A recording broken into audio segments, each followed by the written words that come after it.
Avengers, Age of Infinity, End. I saw the movie. I saw Avengers Endgame. I'm going to tell you what I thought about it here in just a second. But first, I want to say right up front, no spoilers in this review.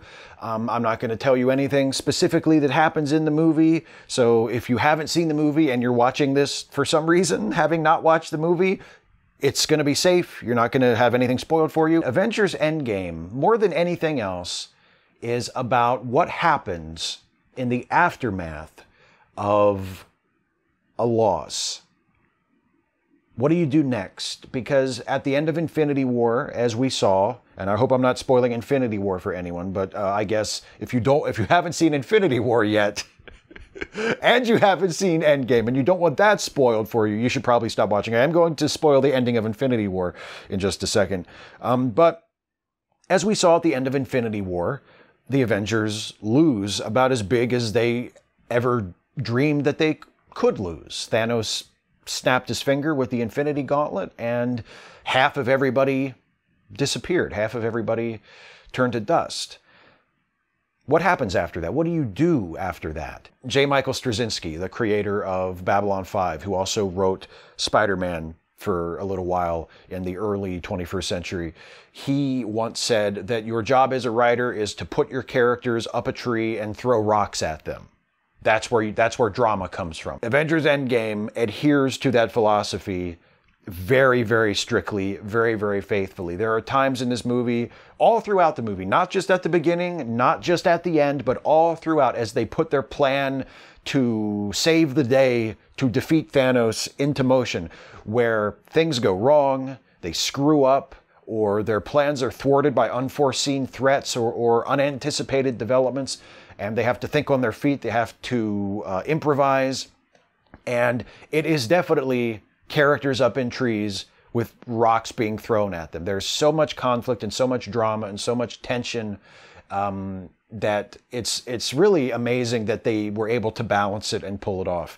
It's a really impressive feat of directing and of screenwriting to even get this on the screen, to even have a movie with this many characters and this many stories intersecting and this many different parallel plots running at the same time, to actually pull it off. It's a balancing act that I feel like every Avengers movie so far has been praised for this. Joss Whedon was praised for it in the first Avengers movie, and to a lesser extent, but still, for Avengers Age of Ultron. I certainly praised the Russo brothers for pulling it off in Infinity War. I think you could say the same thing for Captain America Civil War, which was basically an Avengers movie. So many characters, so much going on. Just having it come out and be well-balanced and coherent so you can tell what's going on is an accomplishment unto itself. And there's something else this movie accomplishes that no other MCU movie up to this point has even attempted, really, and that is it feels conclusive. It really feels like an ending. We know that it's not an ending. This is not the last Marvel Cinematic Universe movie. There's a Spider-Man movie coming out in a couple of months, and there are sequels to Guardians of the Galaxy, and there's going to be another Captain Marvel movie and another Black Panther movie. We know that the MCU is going to continue. And there are threads left untied at the end of this movie as well, so you can see what the path forward might be for these characters. But even with all that being said, it really feels like an ending. It feels, and again, this is something as well that people say about every Avengers movie. It was said about the first Avengers movie, it was said about Infinity War, it will be said about this one. But this time it really feels true that everything has been building to this. That this movie is not just the payoff for what was started in Infinity War last year, it's the payoff for the entire MCU up to this point. And on that level, it works tremendously well. It is such a satisfying ending, or at least such a satisfying conclusion for now. Avengers Endgame is the longest superhero film ever made, I believe. And I have to say, it doesn't feel that long when you're watching it. At least it didn't feel that way to me. I even had a joke ready. I had a joke all loaded for this. I was going to say, this movie is so long, it feels like there should have been hobbits in it. But I can't say that. Because yes, it was really long, but it didn't feel long at all. So I can't say that. And by the way, I know I said I wasn't going to spoil anything, but there are no hobbits in the movie. Thank God. The movie, in a way, the movie is kind of critic-proof. Because with another film, you could say, well, it'll be incomprehensible to people who haven't seen, a dozen other movies. But in this case, that's by design.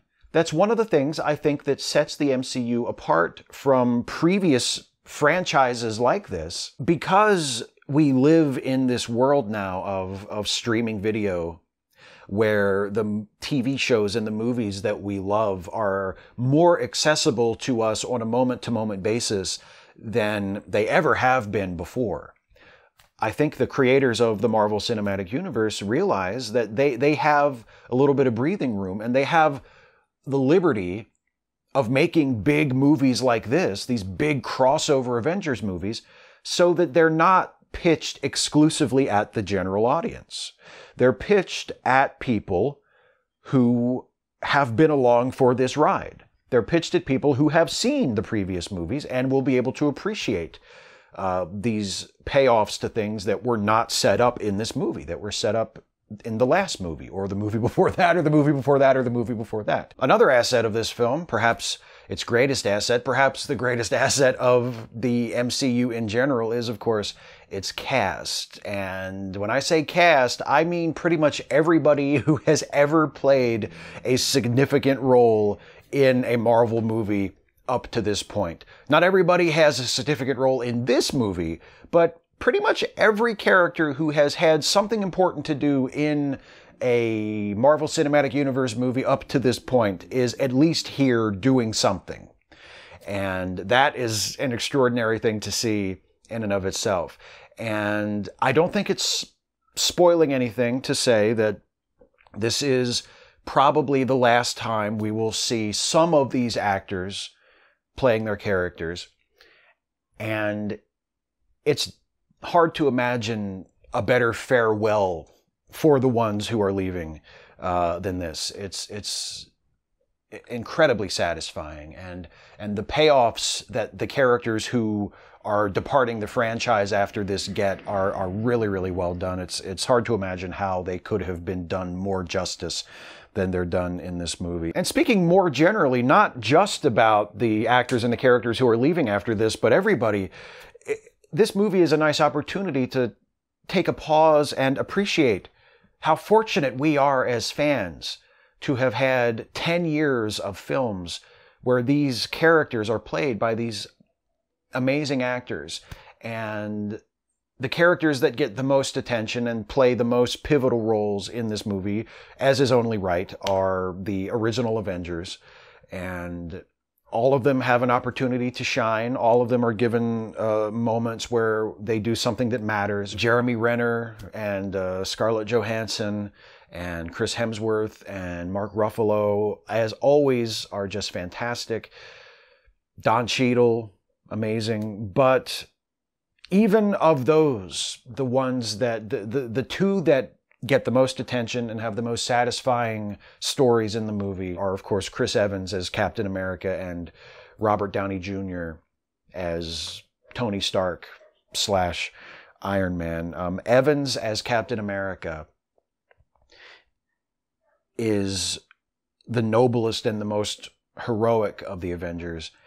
He is as close as I think this generation will get to Christopher Reeve playing Superman. I think Evans as Captain America is so perfect, is such an amazing hero. He is the embodiment of decency and heroism, and yet he is given enough shading, enough depth, and is played with enough skill by Evans, who does not always get his due as an actor, but gives such an amazing performance as Steve Rogers, that he never becomes boring. And it's proof that, people used to complain, people in the 90s especially, hack comic book writers for the most part, and fans of hack comic book writers used to complain that, well, it's hard to write Superman because he's so good. That just means you're a shitty writer, my friend. Because Captain America in the MCU is every bit as good as Christopher Reeve's Superman, or the goody-goodiest of all the goody-goody Supermans you could find in comic book history. And he is one of the most interesting and compelling characters in the entire franchise. And what can you say about Robert Downey Jr. as Tony Stark and Iron Man that has not already been said? He, in this movie, as he has been for the entirety of the franchise, is the pivot point on which everything turns. He's the linchpin that holds the whole thing together.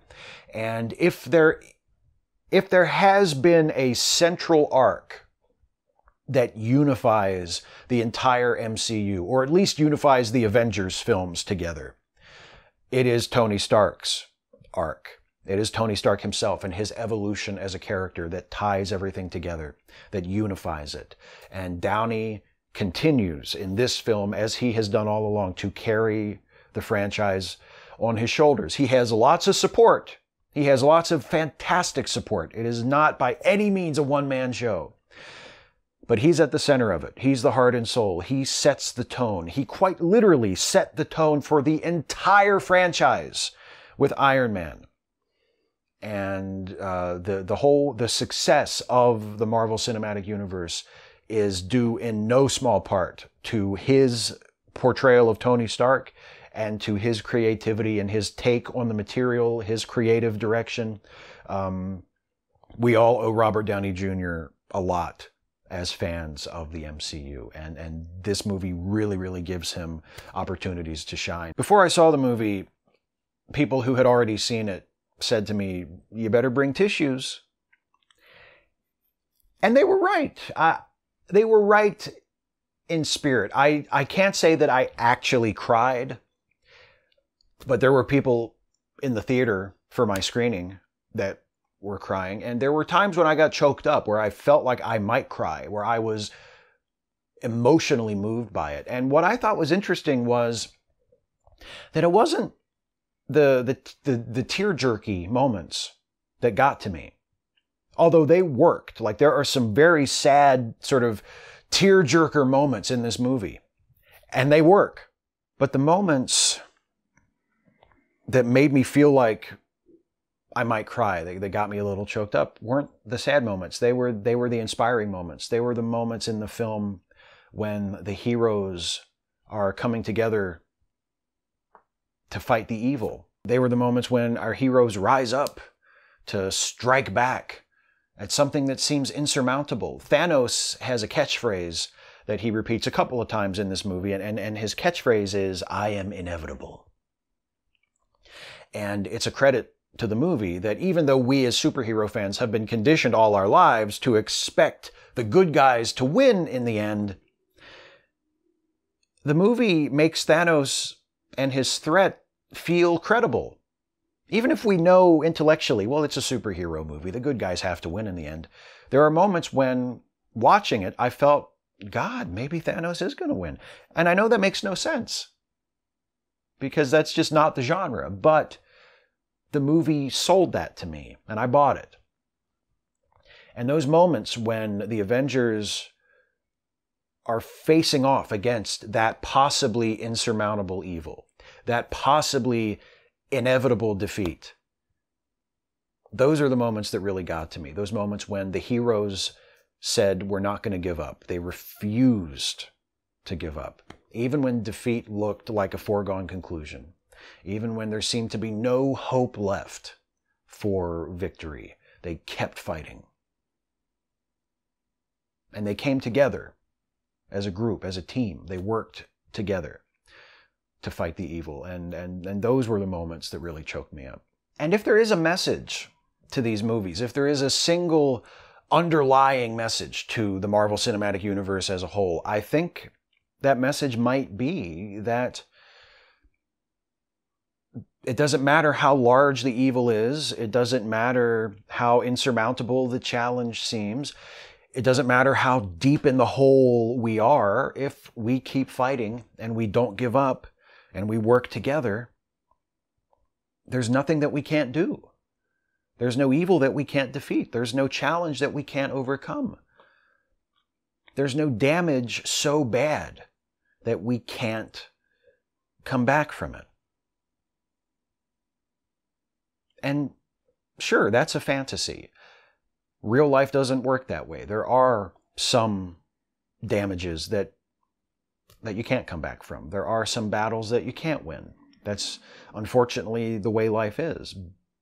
But if enough of us can take that fantasy and get that message and internalize that message and take it out and put it into practice in our own lives and say to ourselves and say to each other that as long as we keep fighting and we don't give up and we stick together, there's no evil we can't defeat. There's no challenge we can't overcome. There's no damage that we can't repair. If enough of us do that, then all the years it's taken for filmmakers to create these films, all the hours it's taken for all of us to watch them, that will have been time well spent.